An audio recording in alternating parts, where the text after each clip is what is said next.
पहिलं पॅम्पलेट भरलं होतं माझी गोष्ट माझे पुस्तक या उपक्रमाचं. आता आपल्याला दुसरं.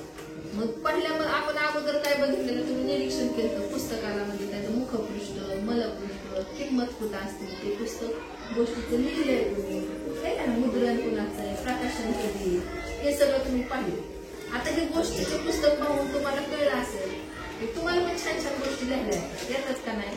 मग ते गोष्टी तुम्ही तुमच्या गोष्टी लिहायच्या आणि तुमचं स्वतःचं पुस्तक तयार करायचं, बरोबर ना. मग तुमच्या पण पुस्तकाला असं मुखपृष्ठ पाहिजे आहे का नाही, त्याच्यावर एक छान चित्र आहे, कसं चित्र आहे, त्या गोष्टीच्या संदर्भाने त्या चित्र काढलेले आणि त्या गोष्टीच्या पुस्तकाला नाव दिलेले.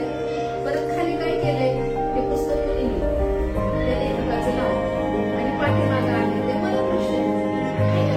तुम्हाला तुमचं पुस्तकाचं जसं मलपृष्ठ वाटतं तसं तुम्ही तयार तुम्ही त्या मलपृष्ठावर प्रकाशन लिहू शकता, किंमत लिहू शकता, तुम्हाला जे नोट करायचं ते लिहू.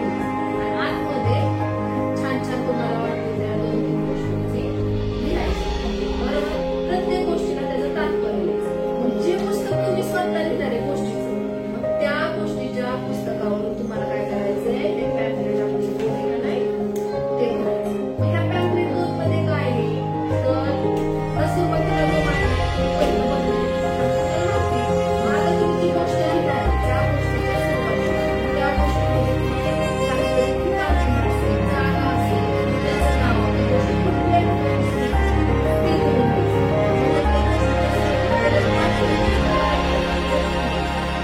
कोण कोण आलेलं आहे त्यांची तुम्ही ती पात्रांची नावं लिहू शकता.